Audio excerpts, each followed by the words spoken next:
But I just wanted to go over with you guys the softwares that I use. Oops. And what I use is, hold on. I use Word of Promise as my audio Bible. Okay, if I want to listen to an audio Bible, and that I bought an iOS app for it a number of years ago, and it's a very solid program. Logos, which Kurt's going to cover, I've only recently started using that intensively, and Morris Proctor does a lot of videos on that. So if you guys go to YouTube and look up Morris Proctor, you'll find some really good, helpful videos on that.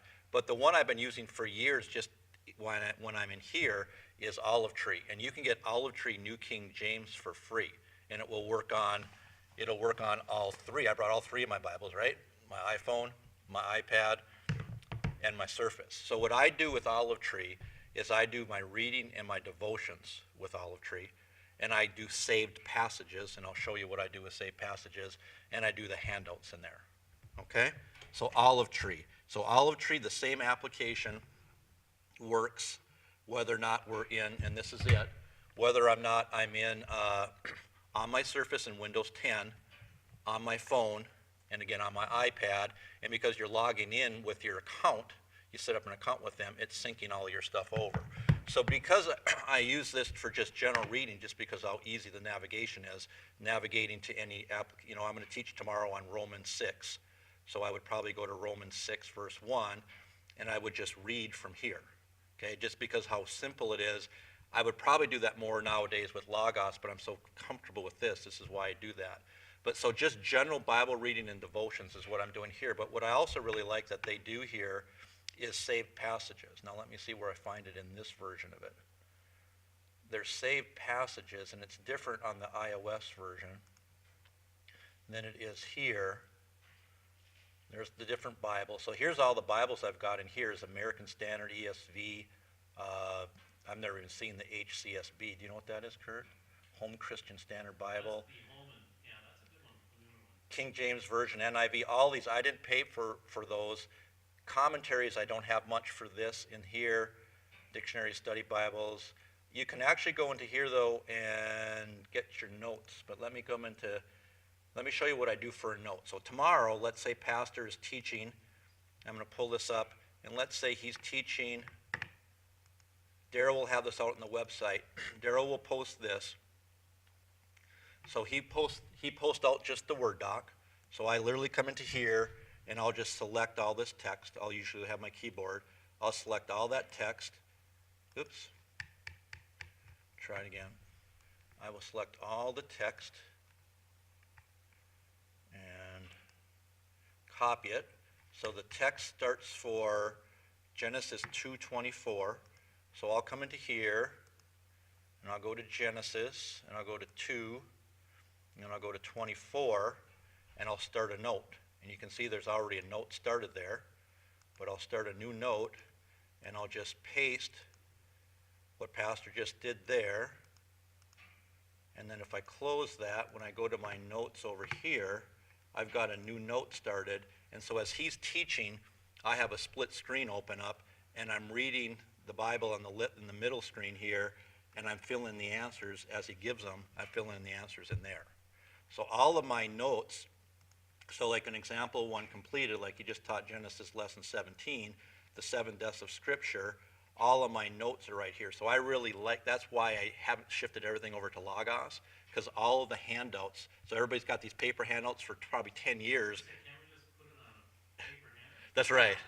So if you got, like Kurt said, you got these paper handouts for 10 years that I almost never looked at, I can regularly look at them now. So for example, when Pastor asked me this summer to teach, and I went to Proverbs 3, and I went to 5 and 6, I go, oh, there's a note I have on this. So how to know and discern the unknown will of God.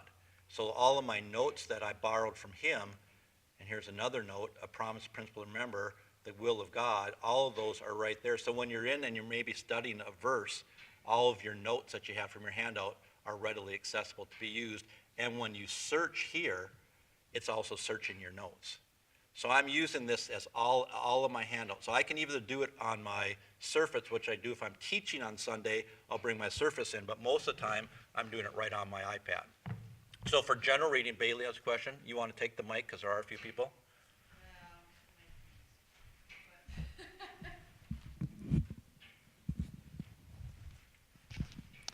Is this something that you use only attached to Wi-Fi, or can you use it off Wi-Fi? You can use it offline. Does it Yeah. give you still Yeah, all? you have to be online to obviously sync to the other devices. Right. But everything is offline. It's not a connected application. You can do it without. So New King James, Michael just downloaded it yesterday. It is free. And again, so I use it for reading, I use it for saved passages, and I use it so for example, if I want to talk about saved passages, and I know you can't see this here, but I'm just going to bring it up here. If I'm out and maybe let's say we're witnessing to somebody, I can go to my saved passages, and I have all these categories like Christian living, eternal security. Well, here's 33 passages on eternal security. I'm not going to remember them all off the top of my head after even just teaching them, but I've got 33 passages here that I can readily get to. So for example, I have some categories called just salvation, and then I got the purple sheet. So here's the purple sheet verses right there. So I got another one, the purple sheet number 2, the secondary verses there. So just being able to save verses here and be able to recall them and be able to come and say, well, I want to go to God's promises. How about God's promises that he cares for you? Well, here's 2 passages on that. So the saved passages, just the general reading, and the handouts is why I use the New King James Version of Olive Tree. Okay? That's it. And this is, you're just talking about how the advantage of Olive Tree is that it's really good for mobile devices. Right. Yeah, the advantage from Olive Tree is it's good. It works across platform, across iOS, across Windows, across different form factors, whether it's iPad, which frankly is the same for Logos. I mean, I am using Logos on here, I'm using Logos on here, and I'm using Logos on here, but I mostly use Logos when I'm on my Surface because I'm sitting down and I'm preparing a PowerPoint, and I'm looking up some of the details of maybe I see the notes I'm borrowing from Kurt on the Greek, I'll look it up in here. So I will use Logos on the Surface more, but you can use Logos on both of these form factors as well. Okay? Thank you.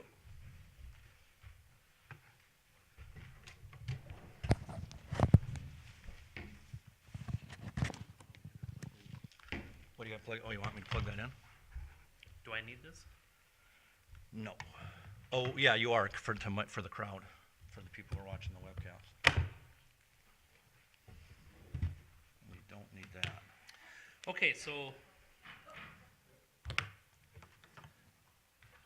as we continue again, the purpose of this little workshop, whatever we call this, is just to introduce various options that are out there as far as Bible software and mobile apps, different things for your phone and mobile apps, and then also some websites and some online resources. And as a GIB student, especially as you move into phase 2, you're going to want to be, hopefully, obviously, comfortable with that. And we would highly suggest, I don't know, Pastor and Tom work that out, but if not, require a pretty sturdy Bible software program.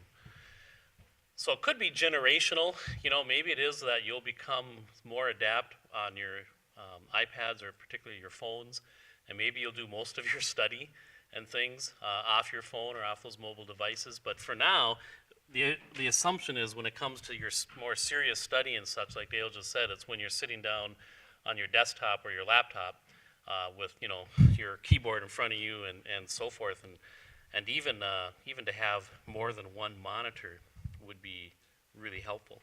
So we're assuming then that the kind of the serious study, the serious times of observation, interpretation, application, message preparation, and so forth is likely going to be with laptop, desktop type setting. You follow? And therefore, we want to talk about resources that are available there. What's on the screen is one we'll just start looking at. This one is called eSword, and I know Travis has used this. Have you used this, Mark? No. Okay. This one is free when you go to the internet, but it's very limited. Free for PCs. Okay. Yeah, and if Olive Tree is free, I forgot to talk with Dale about that.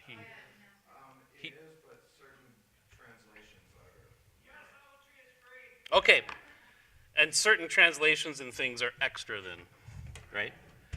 Okay, so to use this mouse, probably won't, I just need to use it here? Okay. Okay, so we're going to look at eSword, but when you're looking at serious study, what it is you're going to want to do, Dale just showed how he uses Olive Tree for certain things, like for reading favorite passages, things like that, and his handouts. But when you do a computer software program, what you're going to want to do is be able to do some serious word studies. The program should double up, obviously, as a concordance and a lexicon and so forth. You should be able to look up words. You should be able to search words. You should be able to identify all the times a word appears in a passage, and obviously then get into some lexicons, dictionaries. What is the meaning of these words? You'll want to ideally look at grammatical morphology. So every word you can learn what it is by way of verb and a noun and various moods and tenses and present tense and imperatives, new mood and so forth. You want to have it provide that information. You want to just be able to understand usages, total times this word appears, where does it appear by this author, where does it appear, how many times in your book you're studying. All of those things you want your program to be able to do. And then be able to do other searches as well, not just the words, but maybe you can search on the morphology. I'd like to see every time this word is in an imperative, or every time there's imperatives in my book I'm studying, or things like that, or and so forth. You'll also want to search on phrases. A phrase like in the beginning, you can search where is that found and so forth. Some of the software programs allow you to do fuzzy searches, concepts, even ideas.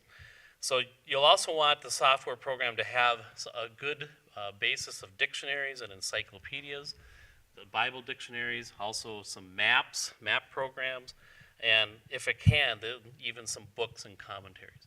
So those are all really good things to have. And eSword is what we'll look at first. eSword, you can download, you can search it and download it, and it comes free. The free package is, when you first install it, is really limited. It has just one translation. It has almost hardly anything. But when you go to the download window, which I'm going to show you up here, you can see Bibles, for example, and you can then choose to download many more things besides the basic. So if you notice up here, you have the American Standard Version, ASV, you have the basic in English, and you can just go right down and read that list. So those are all additional Bibles you can load that are free. Now, it doesn't have some of the more common ones like the ESV, the NIV, some of those because they're copyrighted. And so, what's that? Yeah, I mean for free, they don't have. But if you look on here, if we keep going, there's premium. Can you see that? Right? So with premium, now you can see for an additional money, you can buy the Amplified or the Complete Jewish, the New American Standard, the NE, the New International Version, and so forth. And so this is where, and again, I looked up the New King James. You certainly would have to buy if you did this. It's $15. So if you did go, I'm going to go eSword. You certainly want to get the New King James just because that's where in Gibbs, that's where your memory verses are. And when you're teaching at Duluth Bible anyway, that's the translation that most people are going to be reading. So hopefully you see that. So that's on that download. There's other things you can get with eSword. If you just look at this, there are dictionaries. And again, notice what's free. These are some pretty good dictionaries up there. Thayer's Greek definitions is down there. The ones that are not, that are in black, that are not highlighted, are the ones that I just chose to download just to practice and work with it. But Easton's Bible Dictionary is a pretty common one, recommended. International Bible, Standard Bible Encyclopedia, the ISBE. So these are really good. They're all free resources. And again, you can add to that some additional ones. You can do the same then with commentaries. They have some commentaries available for free, and again, some different ones that are available for purchase. So you can decide that as you go with eSword. So just know you get a basic package, and then you can add some of those things. Some of them are free. So what I have here on the screen is how eSword will appear, and it looks like 4 different windows. And on those windows you can, we're on John chapter 15, verse 1, and the one that I have, I'm using, you can just have the King James, and there's your text in the upper window, and I'm pretty sure you can rearrange these windows. I know you can, and you can make them bigger and do all sorts of things. But it's in the King James, and then if you go to the King James Plus, you're going to see that it has these little numbers. And these numbers are the Strong's numbers. If you're familiar with the Strong's Concordance, Strong's is in the English, and he's got these little number systems where they tag everything, and that allows you to look that up. So there's your Strong's number, and it gives you, for example, the total occurrences. We're looking at I. Let's do branch. So we see branch occurs 4 times, and it's this Greek word 2806. That's the number. That means a limb or a shoot, and so forth. So that is what you can do with that King James. Notice here I have the Greek Textus Receptus text. You can have that and look at that because you're fluent in that. That makes sense to you, right? And you can, but that's there. The Old Testament is there as well. This is the Lexicon. The Young's Literal is a very good translation because he's really seeking to just translate that in as literal sense as can be. You can compare versions. As you set that up, here's the CEV, the ESV, and so forth. And I'm sure, Travis, do you know how you can rearrange these tabs? I was going to do that, and I just thought you'd click one and move it, but it's not that intuitive.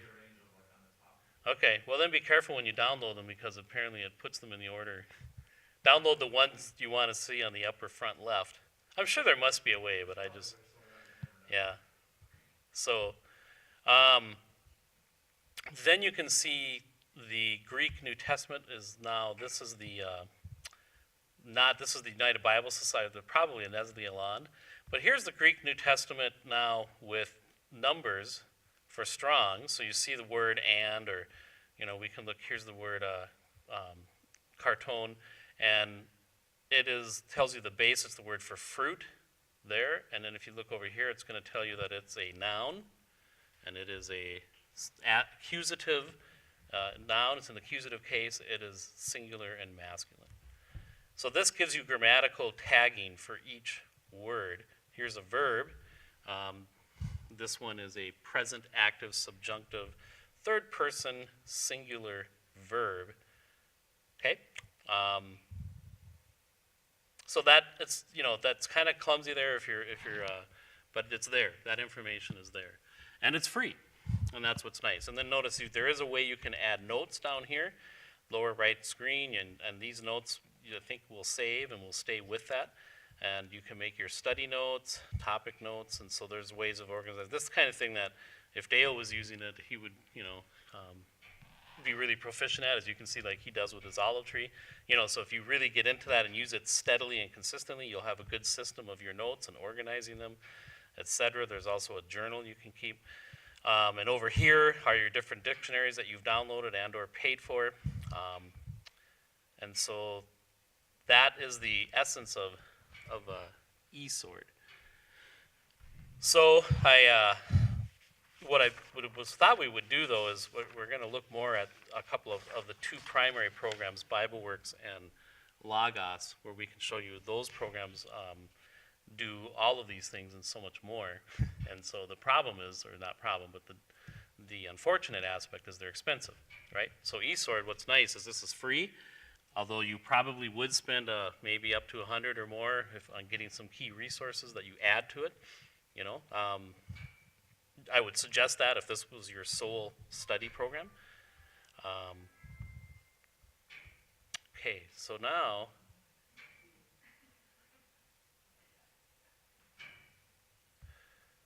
let's look at some of these online resources, and this is another one that we're just going to show you a few online things before we get into the programs. netbible.org, Net Bible Study Environment, and they're announcing a new product called Lumina, which is, I think that's free, and again, when you do it, I would recommend over here, there's a login and a settings up there, is I would recommend you make an account if you're going to use this with any consistency. But on the left-hand side, you see your text of the New Testament, and then on the right-hand side, you're going to see various notes. These notes that you see first are from the Net Bible. The Net Bible is the translation that has many, many, many notes, and very helpful notes often on textual commentary and interpretative notes and so forth. They also here are going to give you the New American Standard. They're going to give you Greek text that you see there. They're going to link to many articles that they have on Bible.org. is full of all sorts of commentaries and articles and things that are linked in that way. You can do names, and then you can also search. So I believe, Travis, you said you've used this a bit, and so this is a good resource to go to. Here's a parallel Bible. Parallel, notice they've got the NIV, the New American Standard, the ESV, the New Living Message, all of those different translations here. So that's very helpful. And again, this is free. You just sign in, boom, it's all there. And I think you can make notes and save some things and do some things if you have an account. And I'm assuming the account is free. It's just a matter of, yeah, it's free. It's a matter of then you have something that's personalized. They also are going to link you to some other sites up here, some blogs and forums and things. Bible.org has a lot of helpful things and a lot of different articles, a lot of different things that are there for study as well. But for actual Bible study, netbible.org is very good in terms of free, quick, and those are some things you can have. There's other ones as well. You may have heard of BibleGateway.com. And again, should not be speaking on all of this. I just know how I use Bible Gateway is it has, I think, 107, several hundred translations, particularly in other languages. So it's very helpful that way. Here's the New International, but you have all of these different translations that you can read the Bible in and you can put your text. But notice the languages now. These are all the different Spanish languages. And then we get into French, and you get into Greek, and so forth. Here's a Haitian Creole. So anyway, many, many different translations. So that's very helpful. But as far as study and all this passage available versions, you just will have to explore that yourself. I'm not proficient on these. I only use Bible Gateway when I'm looking for a particular translation I don't have, or I want to get it in a language. But you can figure out that, and I'm sure you'll be able to quickly adapt and see where you can get a lot of things. So if you're going to, again, the question that we have before the Gibbs students is, how much do you want to invest and what's it going to be worth to you? If you're going to have more limited teaching, or you're not thinking in terms of maybe this intense study, there's many free resources. There's eSword, maybe Olive Tree, some of these websites. There's plenty there that you can learn and get a little bit used to, and you'll be able to do some basic searches, word searches, basic lexicons and dictionaries and things.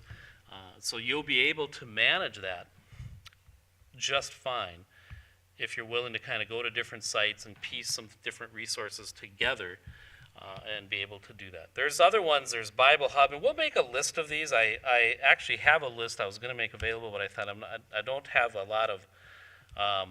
Oops, I didn't hit it right.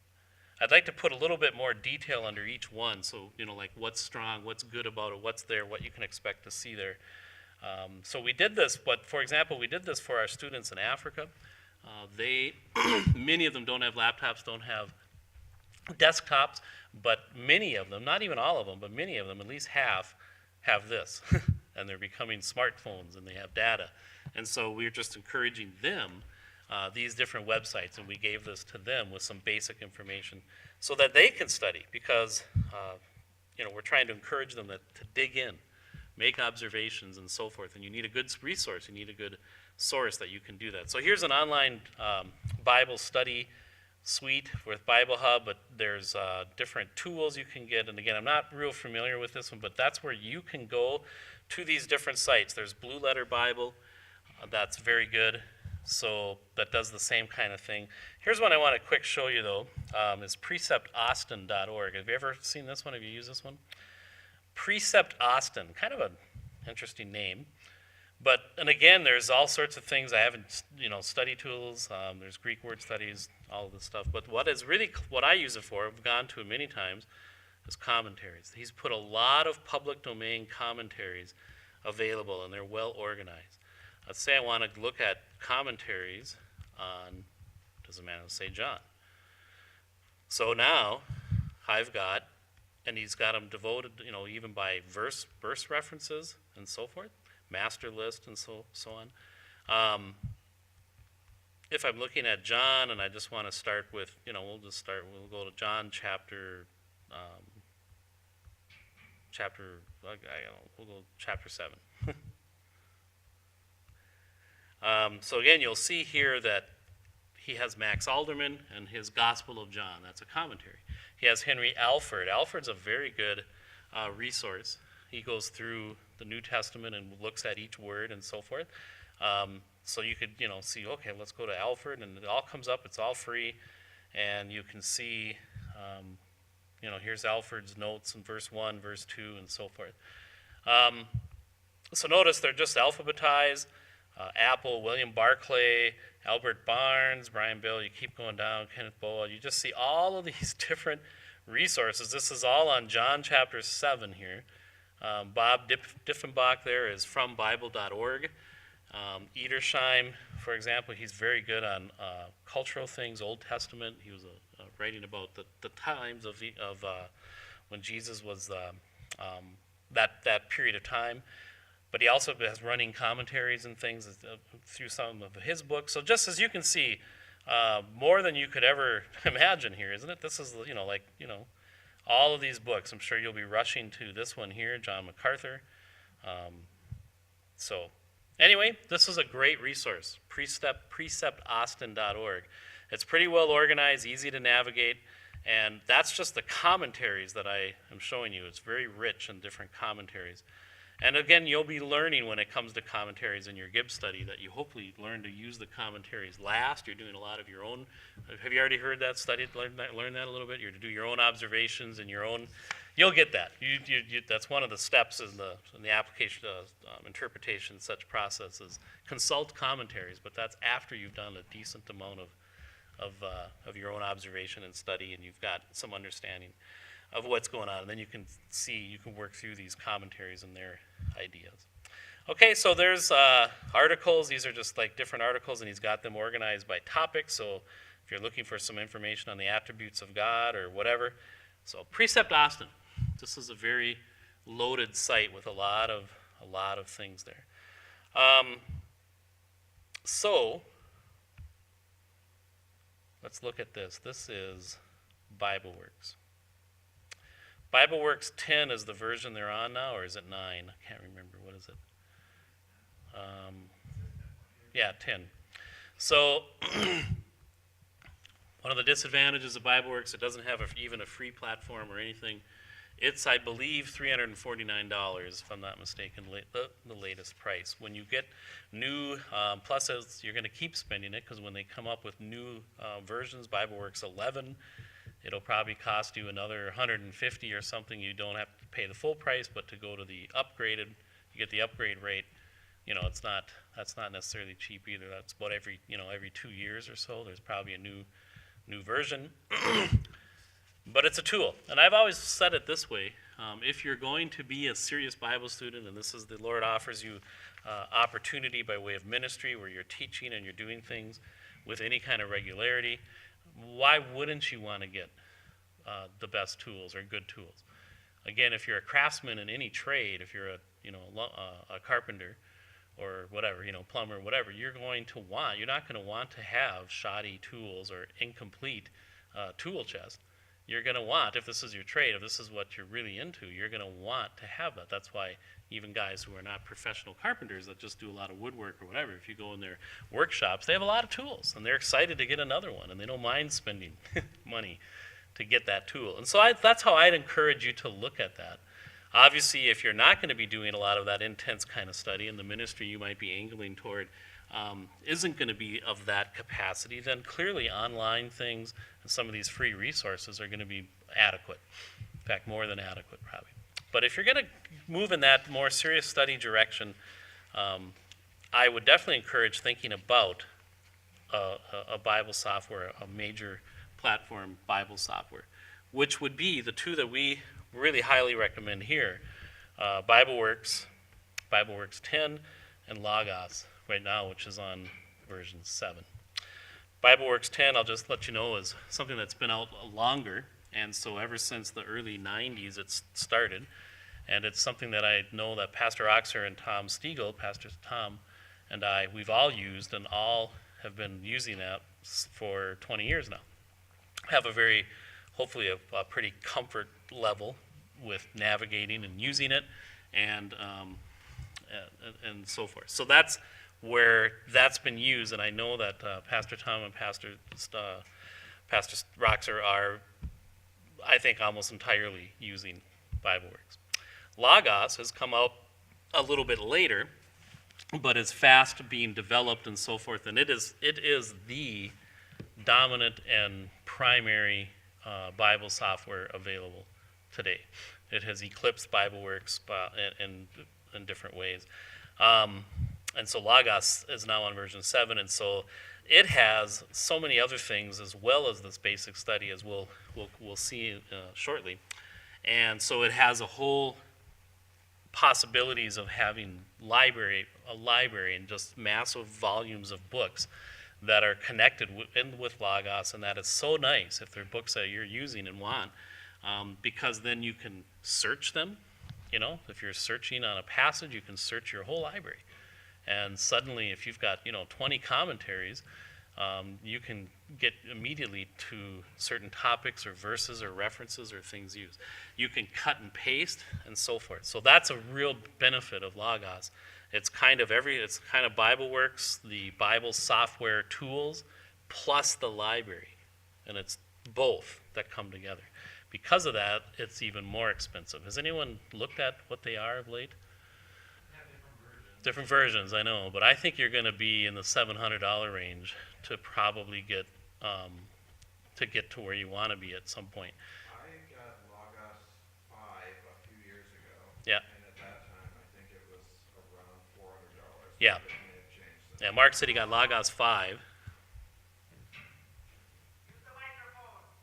Oh, okay, when you speak.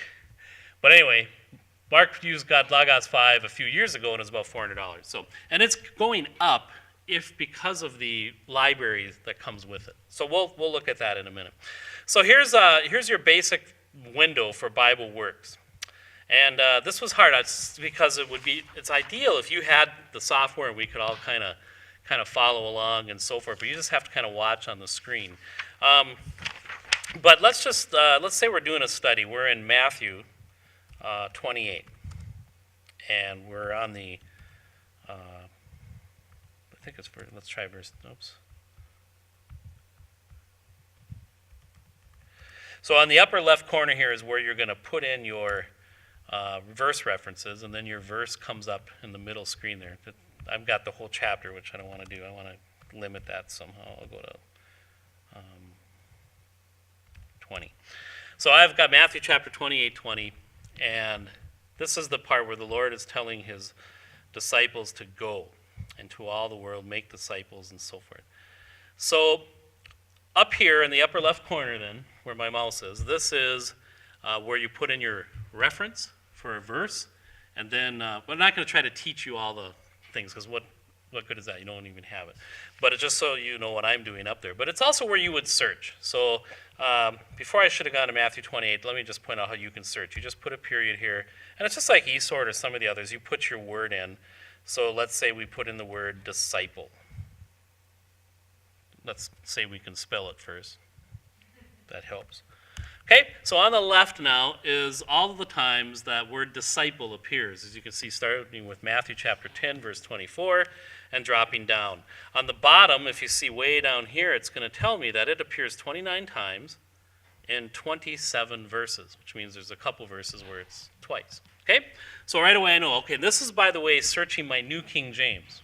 The English word disciple is found 29 times, 27 words. Up here in the middle now, it's showing me the first one, Matthew 10:24. A disciple is not above his teacher, nor a servant above his master. What I'm showing you, what comes there after that, these numbers, are the Strong's numbers.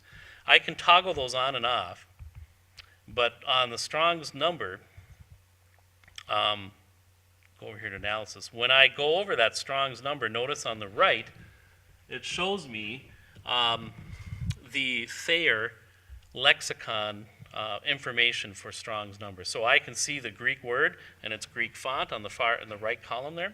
I can see that the word is mathetes. That's how we try to pronounce that in the English. I got the basic meaning. It's a learner, a pupil, or a disciple. So that's, I can do that through each word. I got the verb is. Nor a servant is above his master. So here's servant. Notice on the right, that's doulos. I've got the basic meaning from Thayer's, a slave, a bondman, etc. Above. So what's nice here is it's very quick. I didn't find the equivalent of this in eSword. That you can just quickly go over. Here's master. Now the way I have it set up, everyone has their things set up differently. I think you can have 4 windows with this. I use 3. But notice below here, these are the versions that I want to see in the order that I want to see them. So I have the English Standard Version, the New American Standard, the Net Bible, the NIV, the ASV, the King James, and then the Young's Literal. So I can quickly see all of those at a glance.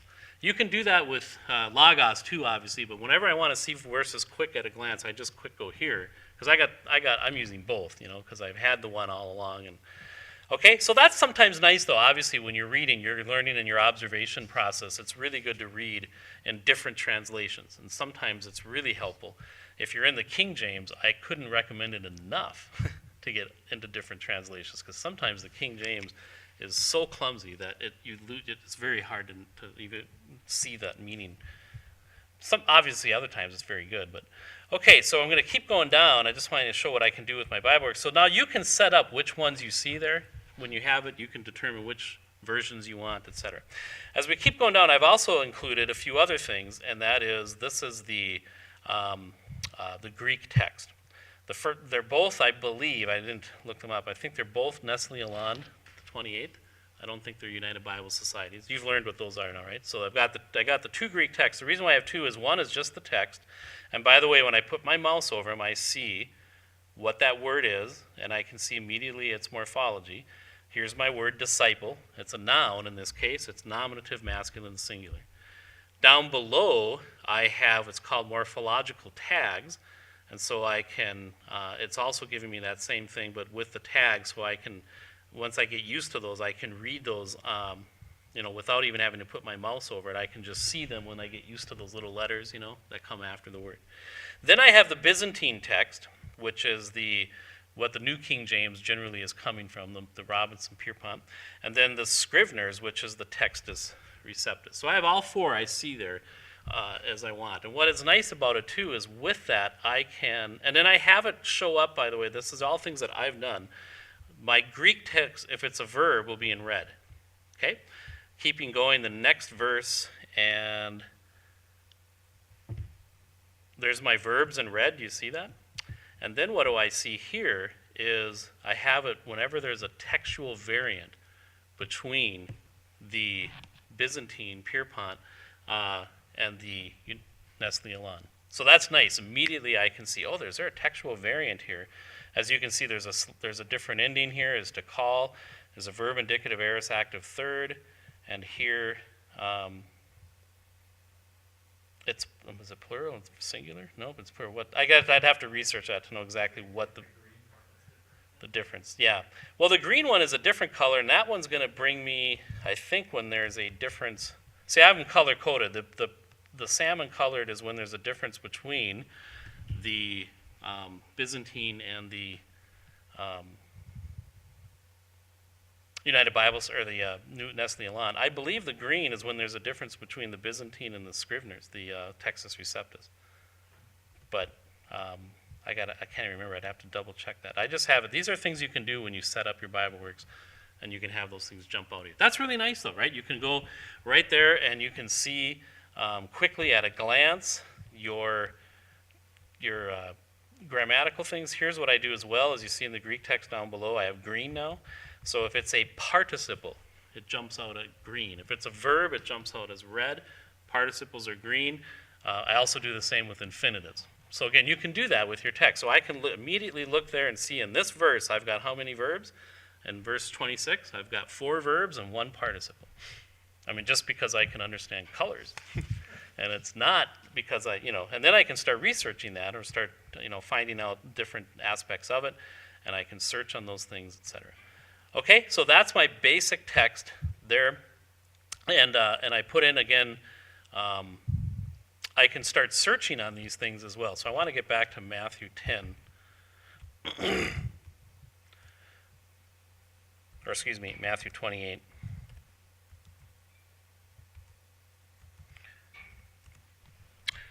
Go therefore make disciples.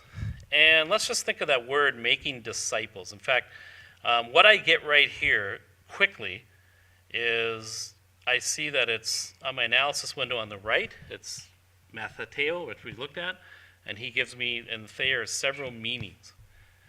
Also, on the tags number up above here, it will show me it's an aorist tense, active, and imperative. All of this is coming from the Strong's tag numbers. I can, if I want to remember what is the significance of an aorist again, I can come over here and I can click on that tag, and it gives me about a 2-paragraph summary of an aorist tense. That's kind of nice, right? Especially when you're in maybe something you don't see as often, a pluperfect, or you see something like that. What is that again? And at least gives you a pretty generalized summary of what that is. So that's very nice as well. And it comes over here. I can also, over here, it gives me the active voice, so I can see the same for active voice and see those different summaries for each of those voices and things. So that's very nice. So now, make disciples, 3100. What if I want to do more than that? I come down here where I think it's best in BibleWorks to do it, is in the Greek text, and here is my word, right? To be a disciple, to make a disciple. I'm going to right-click there, and now notice what happens. I got a lot of options. I can search on the form and on the lemma. The lemma is the root you'll get as you're getting into Greek. You'll quickly understand that. This word appears 4 times in the New Testament. How many times does it appear? Oh, and I keep every time I lose that. How many times does it appear in this form? In other words, what is the form of this? When it's in Matthew chapter 28, verse 19. Sorry, I keep losing myself. Right here, Matthew 20:19. What pops up is this is a verb, imperative, aorist, active, second person. So of those 4, how many times does it appear in that grammatical form? And we'll see only here. Right? So these are ways you can search. Now I can take a word and I can find out every time it's in an imperative or every time it's in different forms. I can see that difference by searching that way. I can also go and look up the lemma in the lexicon browser.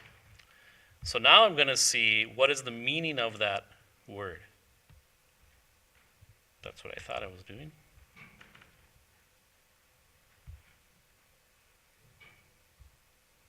Wow.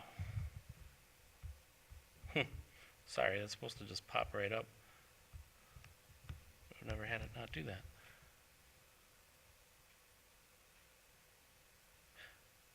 Oh, I send verse. Maybe that's what I got to do.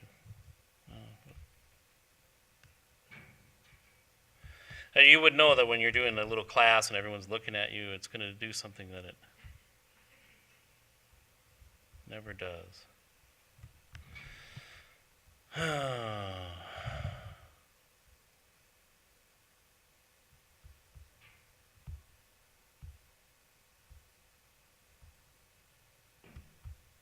Well, let's try this one.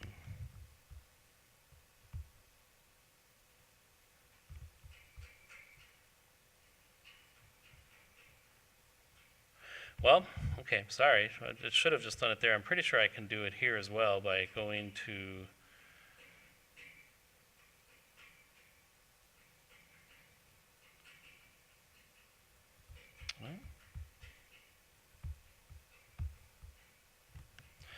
Should I try it again, do the same thing over and over?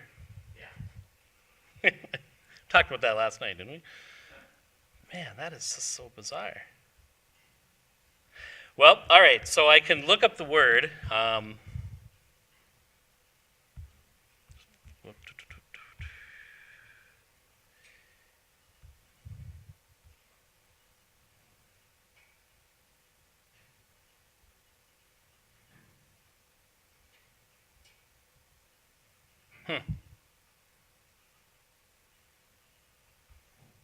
I've seriously never had to do that. This was working just fine.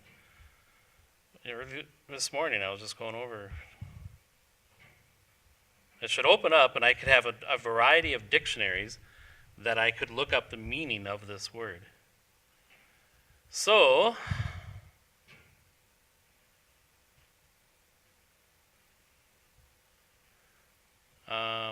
again, we'll search on the lemma.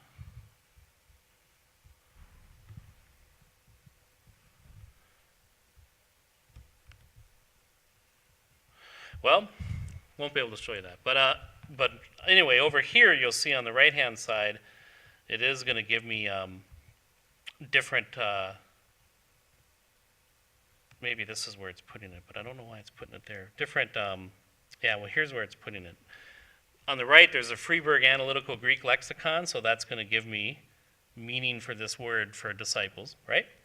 Down below that, you see we have Gingrich, we have Danker. These are all different lexicons that are available. There's more than that, though, that are available that I can quick see the meaning of that word when I right-click on it and go to the browser. So that kind of is throwing me off. I'm really sorry. That's just really, I don't understand that at all. I also have dictionaries. I can go to the Easton Bible Dictionary. For that, this is just an add-in resource, so then I might put in my, I want to look up Abba, and this will give me, right? So it's like having that Bible dictionary, that book is on your shelf, pull it down, you'd have to open it up, Abba, read it. Now you don't have to, it's right there, you click, it's there, and if you wanted, you could copy this and put this into your notes in Word doc or whatever you're using for notes. So that is a tool.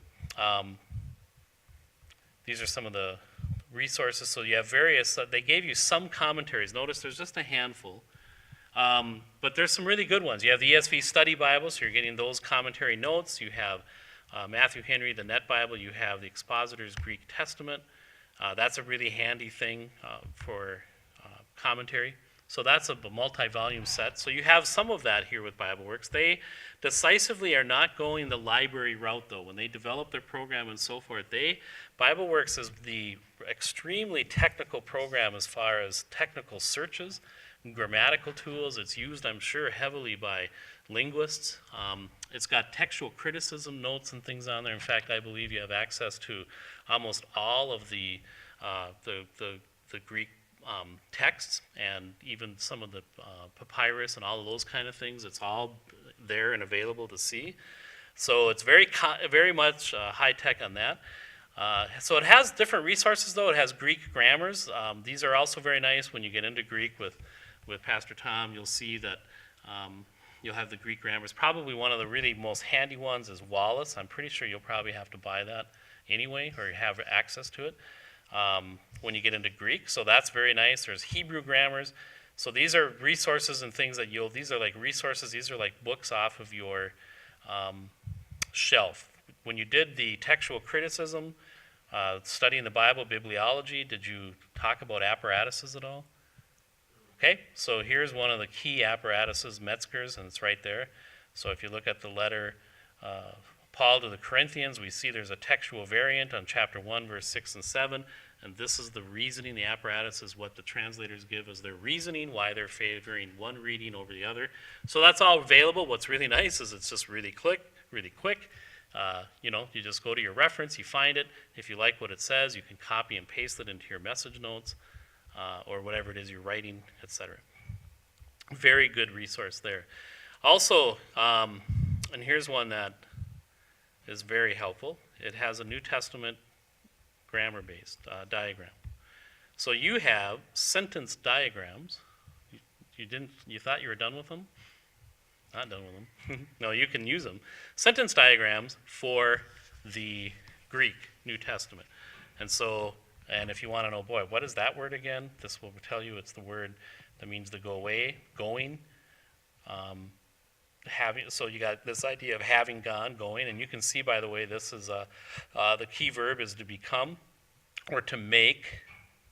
And oh wait, I'm in the wrong verse, aren't I? I'm in Matthew 13. Sorry, I was going to do that for Matthew 28. Let's do that. So we're in Matthew 28. And here's the Greek New Testament diagram database. So here we go. You see it now as, what's the key idea? To make disciples. So make disciples, and this is while you're going. This is a participle, right? So that's modifying the subject, you, going, you. Make disciples, and then you see, and you can look at what, as you go here, this is baptizing, to baptize. You can see its grammatical tag, etc. Very helpful if you want to get really, technical and look at things at that level. So that's very nice. That comes with it. By the way, Bible Logos does not have that. So this is definitely, if you're interested in that, this is where you'll find that. And the only place I know, there is another diagram, Greek New Testament diagrams you can buy as a separate unit, but it's not part of any software. Okay, so are you getting a feel for this? All these Bible dictionaries and things. BibleWorks does not give you a lot of extra commentaries, dictionaries, things like that, but it does give you very strong things related to the study of the language, like the grammar, like the diagrams, some of the grammars and things like that. Any questions we could just look at? Now, there's more I could show you, but I know it's hard because you're just looking up there. But this is a powerful tool, but is there, can we help you with any questions about it, or? Okay, this is one that, again, remember, this is the one that Pastor Tom and Pastor Dennis use, I believe, virtually exclusively. And so they're going to be very high on it, and it is a good, very solid program. There is a program that they, as to my knowledge, I don't know if they use at all, and that's Logos. And Logos is a whole different dimension on top of what BibleWorks can do. So let me just show you with Logos. And again, you can arrange your screens and you can do with it as you want. But we'll go back to Matthew 28, 19. And we'll just look at it. Sorry, hang on a minute here. As text. So there is my text, Logos, right? That passage there. Up on the top here, tabs are things that you can have open. So notice what I have is I also have the English Standard. I also have, this is a Jewish translation, and then I have some other commentaries and different things there. So notice under the Great Commission, you have Matthew 28:16. I can, on one click here, they call it the inline or the interlinear. Oops, sorry. I turn that on. And I can choose what I want it to show. Surface, right? You see that? But now notice what my text shows. I've got the English word, the 11 disciples right below it. I now can see for disciples. Or let's go up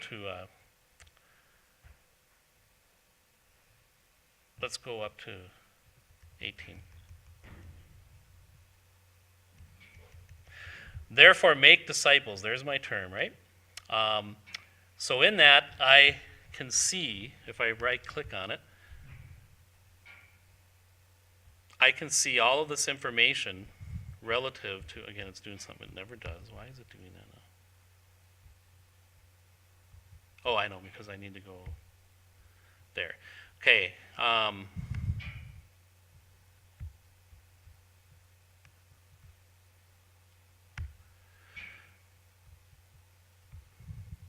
Okay, so this is where I stand and look at it. So what I see on the upper left is I can do a Bible word study, make disciples. On the left-hand column with Logos, here's what you'll see. I see that word right there, right? And then I'm going to see, here's a short number, 4 times it's in the New Testament. It is translated once, become a disciple, disciples, made disciples, and instructed. I can see it down below when I click on it, where it appears, and how it was translated in the English. So as instructed, 1 out of 4 uses. As become a disciple, 1 out of 4 uses, etc. I can also see, if I click on, let's say, disciples, now what it does is it's showing me that English word disciples and every Greek word that is appearing as disciples in the English. Do you follow? Because it's not just this Greek word that we're looking at. This Greek word is is just one of them. So that's very helpful. And it shows this nice wheel and so forth. You can kind of see it visually. And then it goes into lots more details. I can look at how it's translated in the Septuagint. I don't think I have that set up. I can see the root, I can see senses, and so forth. Prepositional use has all sorts of further analysis. But let's see what it means, the word disciples. When I do that, under the lemma, I can pronounce it.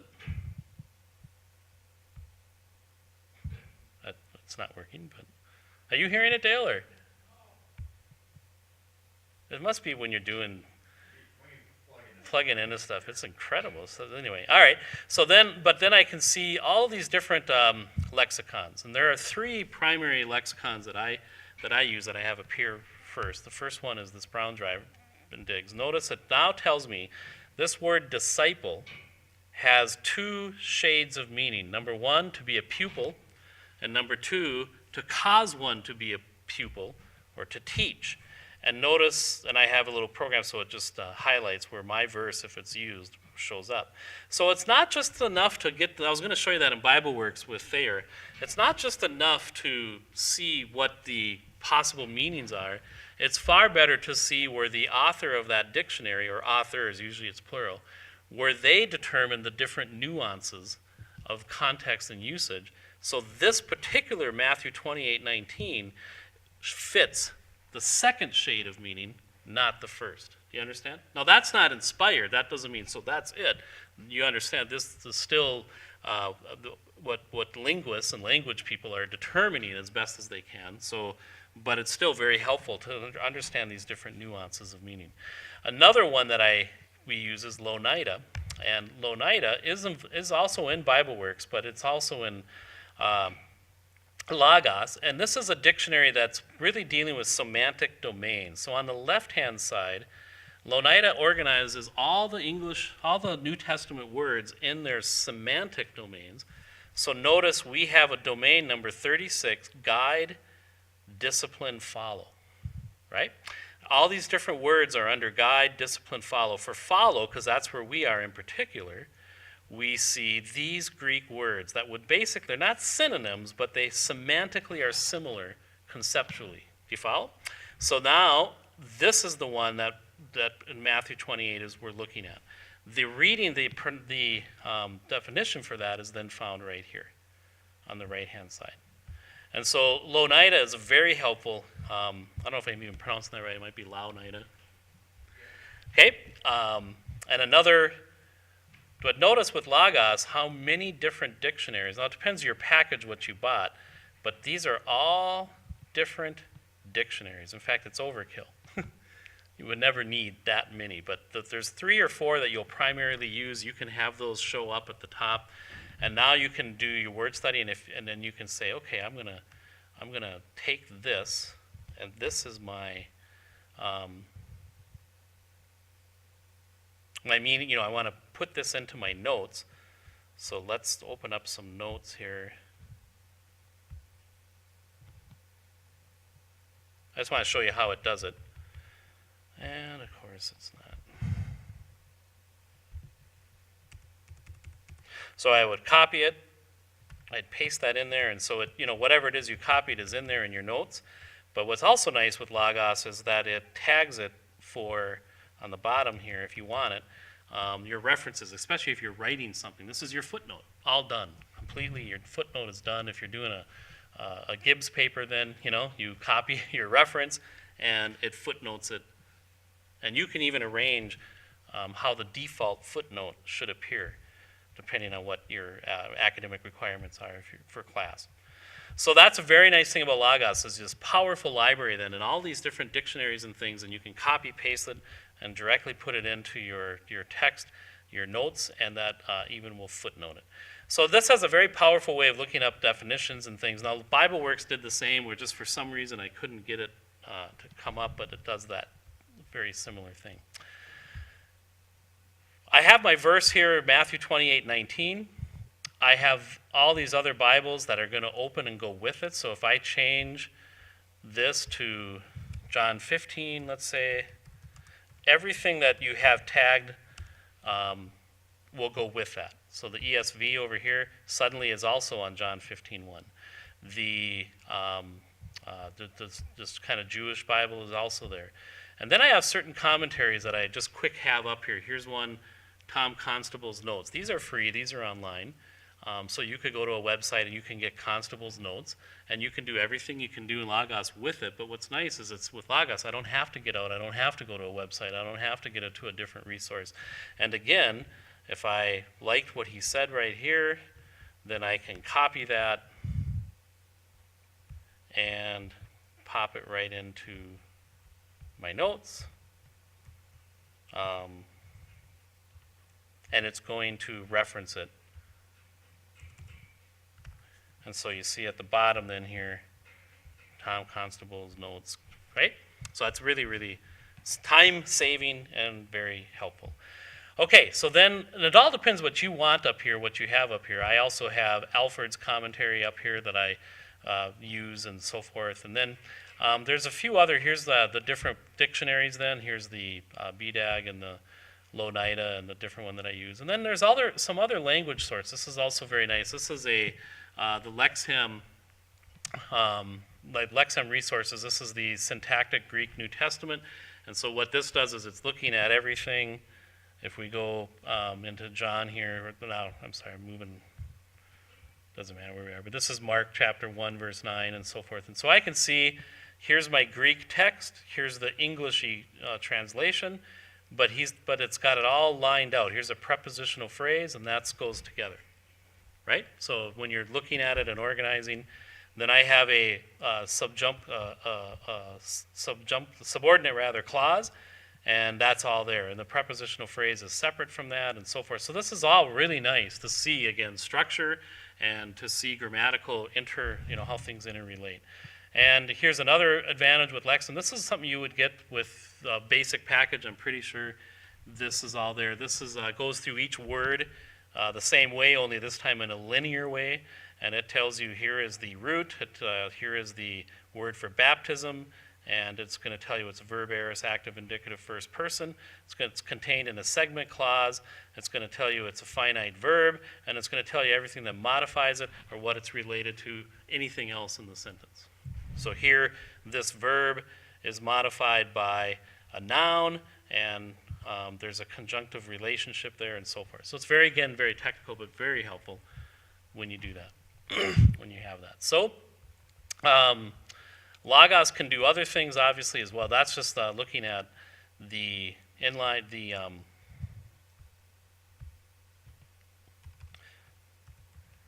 but let's look at John. I think you're going to be doing some exercises in that. So let's look at John 15:4. And we have the word abide, which is a good one we have a lot of interest in. And I can do my Bible word study there again. I can pronounce it and look it up and so forth. But let's, and I can see the different dictionaries and so on for all of that.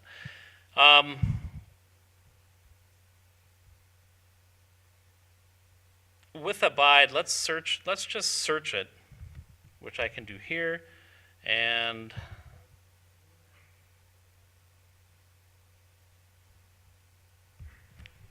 it's going to pop up a new screen.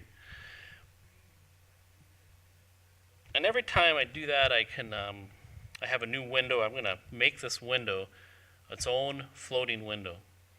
So here's my search for the Greek word abide. So notice it's telling me the different times it appears here.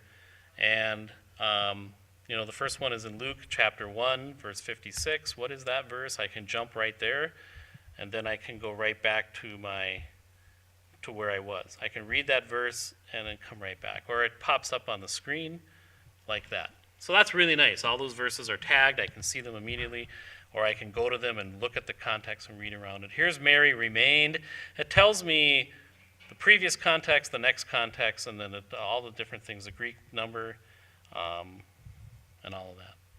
Let's say I want to look at this abide, though, and I want to see every time that it is, and I can just rearrange these now and search on them and look at them as I want. Let's see every time that it is, where's number? There it is. I want to deal with the singular, so I put it up here. Oh, it's already there. So I can see now by looking at number, that becomes the primary search, and so every time it's singular, these are the time it's a singular for abiding, and then I switch it and I can see plural, and every time it's in the plural for abiding. If I want to make that more distinct, if I not only want to know the singular and the plural, but I also want to know the times that it, excuse me here, maybe I want to look at the, I was thinking gender wouldn't tell me a whole lot. What would be helpful here? Number, and, well, we can do, well, they're always part of speech, though, so, oops. But you can start, as you can see, you can start organizing these by participles, by verbs, and so forth, and by number, and you can sort them.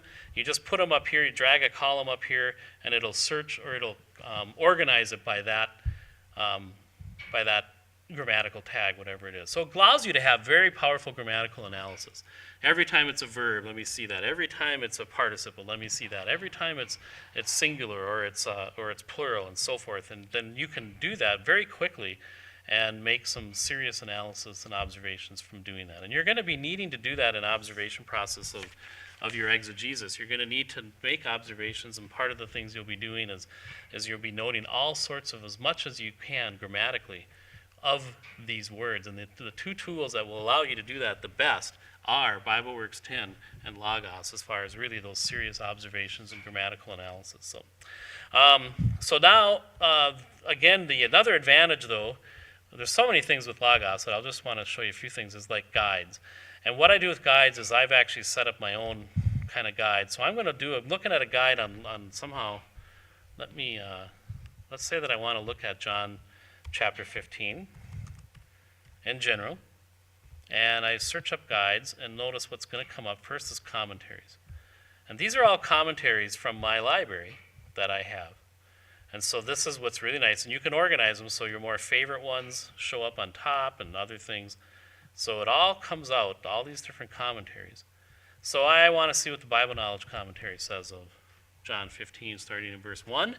And by the way, these are notes and things you can put in there that I've done, that you can do that, your own different notes that'll stay with that passage and stay with you, and have that wherever you are. You open up, and there's your study, your notes, and so forth. So here's the Bible Knowledge Commentary in John 15. I then could copy, I could paste some of the things I saw there and put it into my document. Or here's another one. This is some of these are purchased, some of them are going to come free. Here's one that's probably would come with your package. This is Warren Wiersbe on John 15. So again, you can read it, copy and paste, and notice you've got your entire library now with you. You could be studying at home, you could be studying on a bus, you could be studying at your desktop, wherever you are, and you've got your entire library.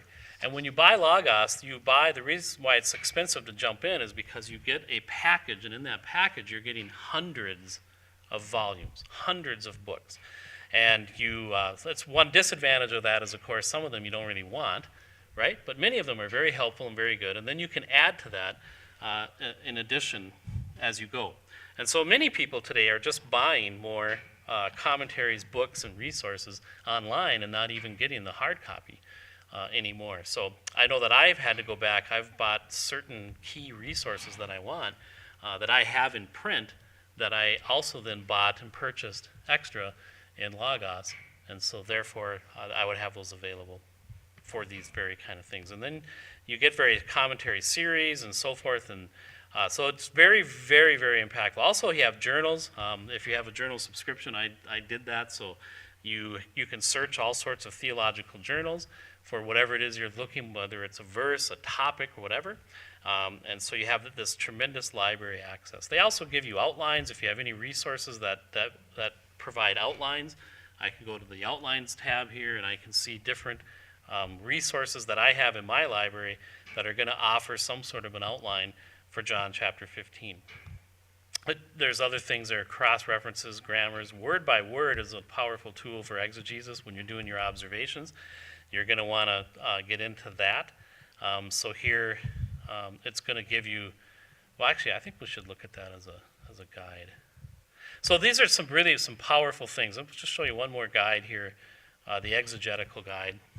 And this is just another way of looking at the same thing. I'm going to just put it over here. Well, I think what I'll do is I'll open it as a floating window. Okay, so we're going to have it look up exegetical guide. Notice the kind of things you can see at a glance. First of all, you see your verse. Grammatical, I'm down here on grammatical constructions, but notice what it does. Oh, sorry, just let me maximize this, that'll make it easier. Okay, so the first thing I have, John chapter 15, verse 18, for example, if the world hates you, it's going to tell us it's a first class. Where it's a first class condition, where it's a second class condition, third class condition, that's a construction on the ifs. It's going to tell you, so notice this is all technical grammatical observation things. Clause level connections, again, things that you may never ever even use. It's got so much potential there. But again, with grammatical observation, it's very, very helpful, the basic things especially. Let me move up here to there. That is your text. Notice it's going to show you in your exegesis guide, it's going to show you textual commentaries. It's going to show you where there's textual variants, the apparatus, the explanations. You can just see all of that in a very quick moment. And then in the grammars with exegesis, let's say with morphology, you're going to see, again, all of this stuff listed out, predicate, nominative, demonstrative pronouns, logical conjunctions. It just allows you to see this and analyze all of that in high detail. Okay, so, but here's the word by word that I wanted to show you. This is what you can do now in John. Here is in the Greek text, John chapter 15, verse 1, and you can choose how you want to see that. This is in the New King James. Then it's the first word, "hemi," right here. And so you can pronounce it as you're going through it. You're not hearing it for some reason here, but it's going to give you the tag, morphology, verb, present, active, indicative, first person, singular. It's going to give you the sense. This is now even an additional way of just giving you the sense. And when the sense, it allows you to search on the sense. Sometimes you're going to search on certain senses, and you'll get several different words that'll feed into that search. Very, very helpful. It means to be identical or to have something. It then gives you resource. Your top lexicons will appear if you wanted to look at them. And if you don't want to open them, you can at least put your mouse on it and see the beginning, some basic text there. So now we're done with the first word. We go to the second word, and you're going to see this is exactly what you're going to need to do for exegesis. You're going to need to go word by word and tell us if it's a noun, nominative. You're going to have to do all of this. So this is very, very helpful, this tool right here, the word by word and the exegesis. And I'm sure that you'll be using that a lot. Notice as we get into verse 2, also you see this on the Greek on the left, but if you don't want to use the Greek, you can do on the right, I can go to the English, that does not bear, and notice it'll tell you where you are, which Greek word that was in the text, and then sets you up from the English, you can get to all of the Greek things that you wanted to look at. See, that does not bear. Notice it's in orange on the right, and that sets up this word in the orange on the left, so you can see from your English what is the Greek word that generated that English translation. Okay, so those are exegetical guides. There's now it's stuck. There we go. And I ended up closing it. Getting jumpy. So that's the basic premise of Logos. And again, it depends on what package you decide to get with it, and what package you decide to get will determine the price. But I couldn't recommend it enough, because not only does it do everything that BibleWorks does, as far as analysis and searching and capabilities and translations and so forth, it does that, but it adds this whole dimension of library. And with the library, you can search it. You can search, you might have 2,000 volumes, and you can search 2,000 volumes in seconds on your topic of abiding, or maybe specific references, John 15 or whatnot. And so That's a powerful tool, as well as the various Bible analysis and stuff that it does that is similar to Bible Works. It allows you to do other things. I'll just show you, like,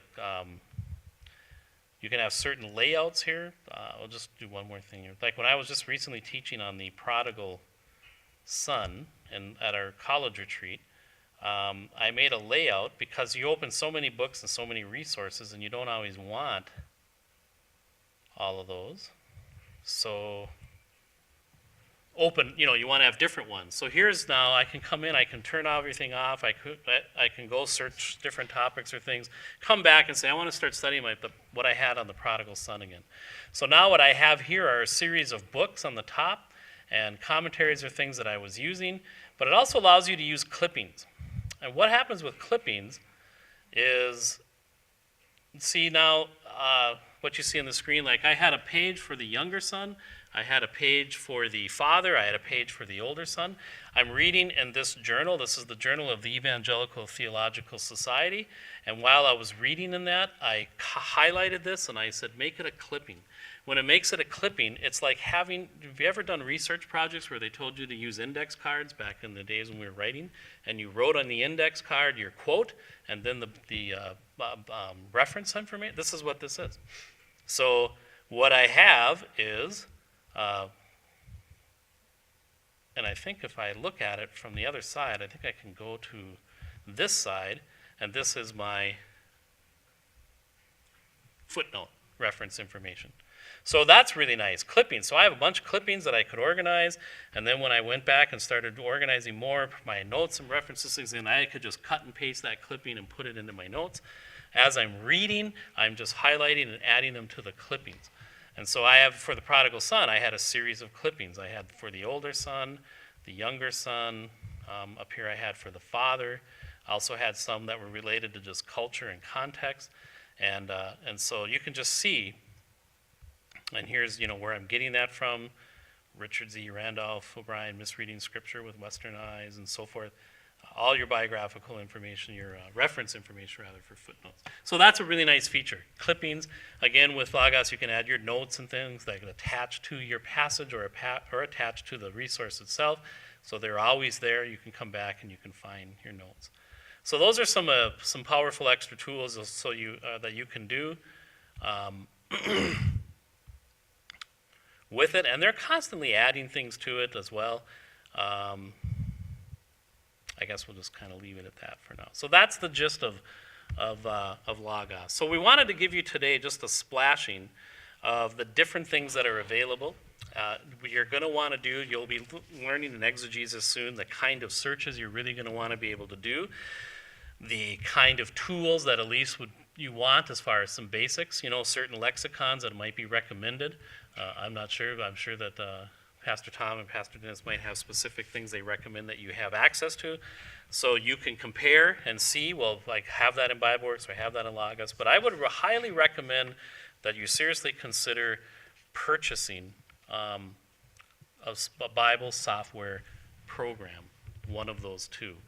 There are some other ones, but those are the two that are most prevalent that you'll find in schools and so forth. Yes, Mark. Question my brother texted in. He's asking if you can keep personalized notes in BibleWorks and or Logos. Logos for sure. Yes. In fact, I think I showed you, and he's asking if we can keep personalized. They all heard that, right? I think so. So, like for example, John 15, or I'm going to go to Matthew 4. And you'll see where I have some notes here that pop up. So for Matthew chapter 4, these are my notes on the left now. Turning the rock, Satan is tempting you regarding legitimate physical needs, Satan's hope. I made notes there. And again, you could put all of your notes there, all of your study notes there. I'm still old-fashioned. I'm still used to copy pasting and putting it in my Word document. But everyone's going to be different in how they use it. So the answer is yes. You can attach notes to a specific Bible reference. You can also attach notes if you're reading a certain commentary. and you want to add notes and interaction that you had as you're reading that commentary, right? And so it'll save them, it syncs it. And by the way, I forgot to mention with Logos as well, and this is something BibleWorks does not have to my knowledge, is that you can also have a Logos app. And the app on the phone is pretty powerful. I don't, if I'm going to use Logos, I'd much rather use it off my laptop, so I rarely use it, but it is nice. I've at least figured out how to quickly go in, and if I'm just looking up a definition of a word, or even maybe the end idea, if it's a verb or imperative or whatever, I can quickly do that on the app. So if you use your app a lot, your notes will show up there too, and so forth. So yes, the answer is yes. With BibleWorks, to the best of my knowledge, the answer is no. I don't want to get sued for libel or something, because no, I'm not. I'm just kidding. I'm not sure. I don't think so with BibleWorks. I've just not come across that. So I would say no. To my knowledge. Okay. That's a good question. And then a question I have is regarding the upgrading every few years with both BibleWorks and Logos, all of the ways that you have set it up for the way you like it, does that carry over when you upgrade, or do you have to redo that? Does it carry over when you upgrade? Again, with Logos, the answer is yes, because you'll notice with Logos up here, this little, if you can see that, there's two little wheels there, and there's a synchronization. And when you sync it, everything you have is now in that current status, and it does carry over to an upgrade and to all your mobile apps. That is a frustrating thing with BibleWorks. I have to redo that, set up all those little things I've done. Unless I'm ignorant and it does do it and I don't know it.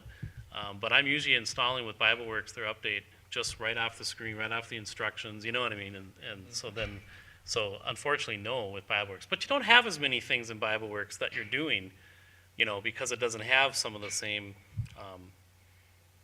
ways of saving notes and stuff like that. So. But so the answer is no. Yeah, and it is something, when you buy with an upgrade, and so far upgrades, one of the things is these companies, Logos especially, BibleWorks is very good. Logos is pushing upgrades. They push them out even before they're really ready, and you can see why, because it's their money tree.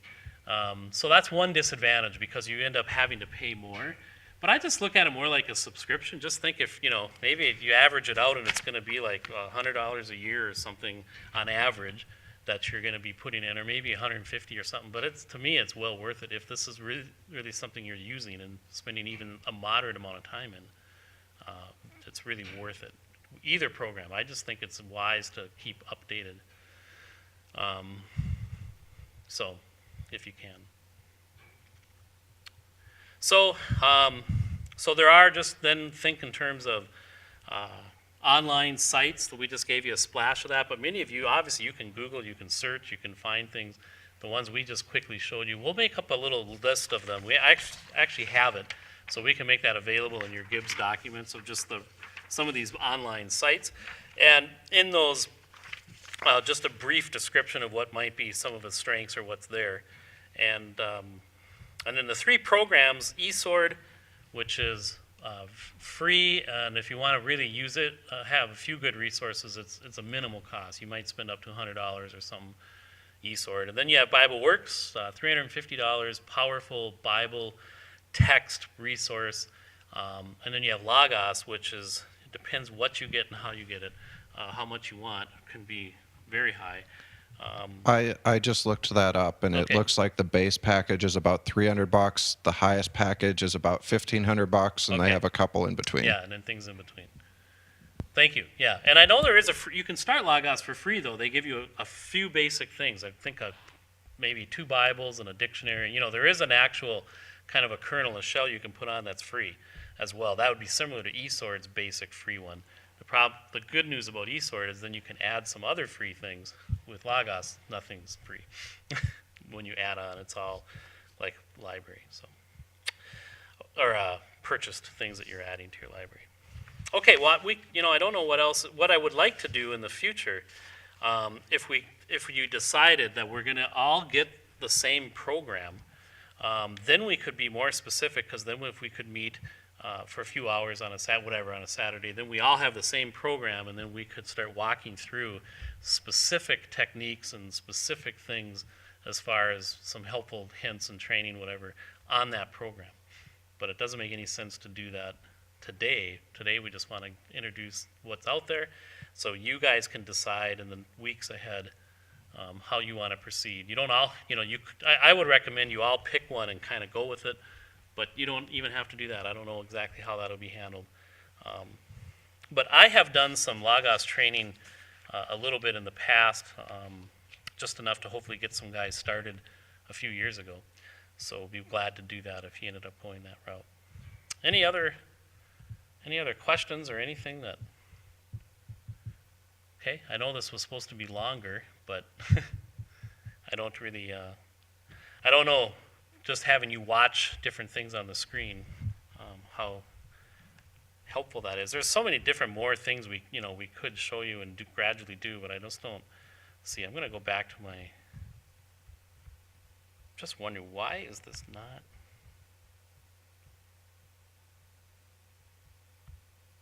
Oh, it's not going to do it. It opens up a new window, and maybe that's the problem when you're plugged in your HDMI. You know what I mean? That whole thing. That's really strange. But anyway, when you open up that new window in BibleWorks, it's similar to what you saw in Logos, different dictionaries with their definitions, and you can copy and paste there too from BibleWorks. So back in the okay. Well, I don't really, without any other questions or anything, I think we can have a word of prayer and just hopefully you just kind of got a splashing, some understanding of how you might want to invest or what you might want to learn more about. And so that was the purpose. So, okay, let's pray. Father, we thank you this morning for, again, what an amazing amount of tools. And as we see some of these programs, how incredible information we have at our fingertips as it relates to your word. And we know, Father, that information in and of itself is of no power or value. It's just academic knowledge, but we do know, Father, that if we are yielded to you and desiring to study, you can speak to us and use that truth of that word to come out, to come alive, and enable us to be better teachers and better handlers of your word. So that's what we hope and pray for. We pray, Father, for even utilizing the software that is the best fit for everyone, and even, Father, that people could learn and become, again, all the better students and observers and interpreters of your word. So we just thank you that we could just kind of overview some things here. Pray that you would use it to lead to hopefully some good decisions related to this in the future. And so we commit it to you now in Jesus' name. Amen.